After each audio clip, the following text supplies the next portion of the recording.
अस्सलाम वालेकुम। मैं सिटी मिटवर वाला शाह अब्दुल लतीफ़ बेटा ये जिन जा बैट हिक अखर टे बैट बाज़ी पार्ट नंबर 16 मुरतब मोहम्मद सिद्दीक़ मिठूअर बाबा हाला वेठे मूं वियो लड़ी सिज लकन तां वेठे मूं वियो लड़ी सिज लकन तां आऊं ॾोरींदी केतिरो पहणनि पेर पियो सूरन साण पियो अची थियमि जेॾियूं निजूं कीअं कजनि हारी मुड महमूद चए टोसी सेण कया प ओचिता जिन कॾहिं कीन सॼनि वसीलूं वरनि से नेण निहारिया मूं किताबियूं नेण निहारिया मूं कया कजे कारण काल ईंदा पसन शाल ओठी यारी ॼाम जा ई कचाई तो मजे जो तो भायो कच जेकस संदरो सजणनि सो सभोई सच चकर चोरे ढार लख से लाखी जाम जो घोड़ा घोट सवार को जाना कीण विया अलाह जी नालो टीह मां वॾो आसरो खावड तुंहिंजे खांड जो परो पांडुको परो न पांडुको नालो रब संदो रहियो आहे रूह में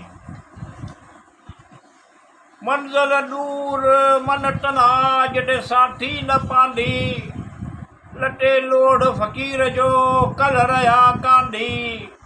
जा दिलाई दरमांदी तंहिंखे रस जो रहबर राह में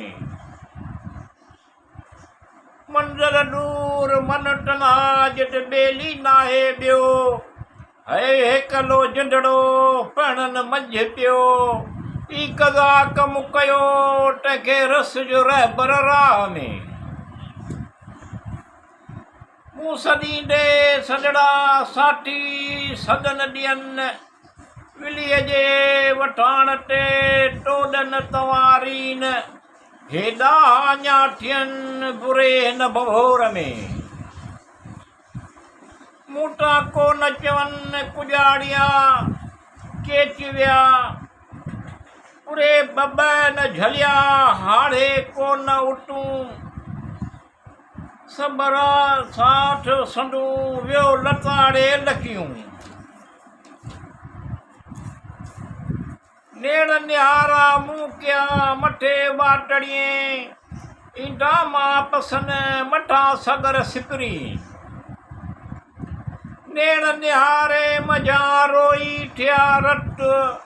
पुनू होए पट पारे नेण पाण सी नेण निहारे मोजा रोई रट थिया जे हठां होट विया से अचनि त उजी आजी थिया आणे झोकिया झोक में मिज़माननि महरी ॼाटे चंबन में विया जीअं बाज़ सटे बहरी